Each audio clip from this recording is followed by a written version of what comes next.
Breaking news, my country people.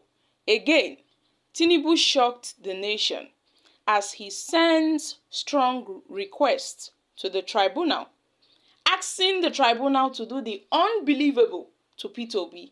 Let's find out more as we hit the news. But if you're joining us for the first time, you're very much welcome.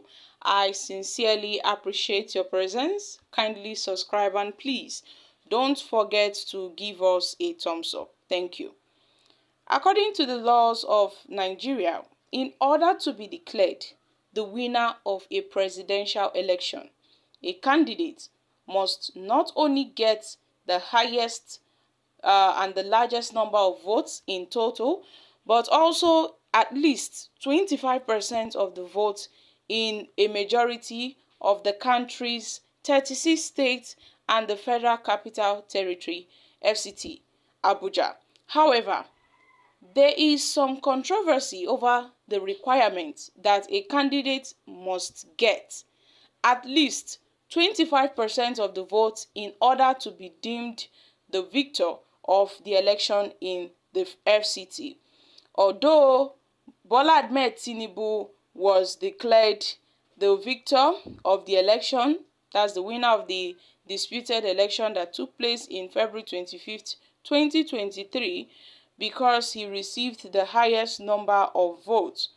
No candidate was able to get and achieve that 25% of votes in the FCT, with the exception of P2B, who received 59% of votes in the FCT. But then, my country people, so many controversies has trailed, since then. And the result of that election, which ultimately resulted in Tinubu becoming the president of Nigeria, are now being challenged in court. On May 8th, a process before a tribunal was opened over this very problem. And as the matter dey be like this, so in the event that no candidate receives the required number of votes to win the election, that's the top two candidates will compete in the round of election. And it was expected that the first contender would get the most votes, while the second candidate was expected to win the majority of votes in the majority of states. Nevertheless, a probe was carried out to ascertain whether or not the president of Nigeria had in fact put in a request of this kind. And on July 4th, INEC presented its lone witness to finish its defense in the action contesting the results of the presidential election. This brought the matter to a successful conclusion. But according to several sources in the media, the presiding judge, Haruna Tassamini, said that the day on which the decision will be delivered to all of the parties, the court had not yet announced its judgment on the case, nor had it indicated whether or not it would be possible at the time that this investigation was conducted. If it had been accurate, it would have gained a tremendous amount of media action because of the importance of such judgment. But then, my country people, as e dey be like this, so Tinubu have begged the tribunal once again to disqualify Peter Obi, in the runoff election. Meaning the runoff election should be between only him and Atiku Abubakar. Reasons being that Peter Obi, in fact, came third, like he's the third runner-up for the elections, and as such, shouldn't be allowed. Peter Obi should not be allowed to contest for a re-election alongside him and Atiku Abubakar.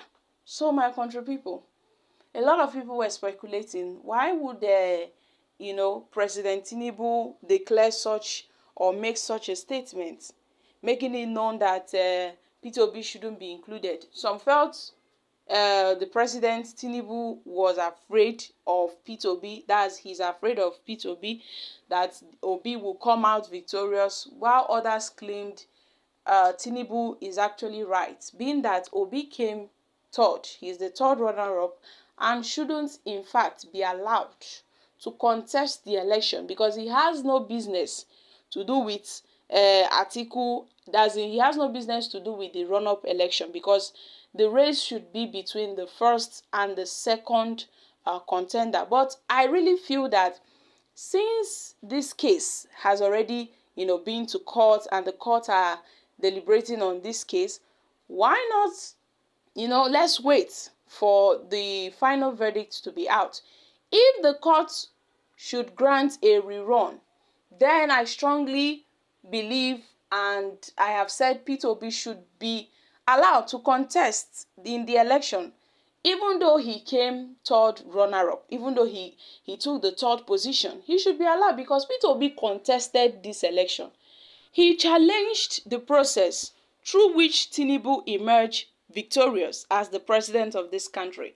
So, for someone who have already gone to court, challenging this process should also be allowed. If the judge or if the court should say, okay, there should be a rerun of the election, should be allowed to contest or to participate in the rerun of the presidential election. I think that's my option on this, because Tinubu, who is still insisting that Peter Obi shouldn't be included, I don't know what his reasons may be, or what his true intentions may be. Although his lawyers are claiming Obi came third, Obi is not a legit member of the Labour Party, but Obi contested this election. Obi challenged the process. Obi took this matter to court, and as such, if there should be a runoff, that's a rerun of the election, then Peter Obi should be included. Because as they be like this, so everybody they fight their own race. Atiku they fight his own. Peter Obi is fighting his own, while Tinubu is trying to defend his mandate because two opposition parties, they are claiming they are the winner. So all he has to do is to defend himself. So him defending himself is saying Peter Obi should be cut off, so he will know that he's just battling with only Atiku Abubakar alone. Because we know if Peter Obi, according to Tinubu, is included in this runoff, if there would eventually be a rerun of the election, then we know that yes, the people surely will vote massively for Peter Obi, the presidential candidate of the Labour Party.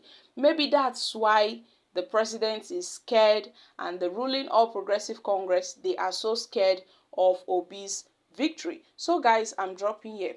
What are your thoughts on this? Kindly share your thoughts concerning this in the comment section. Thank you.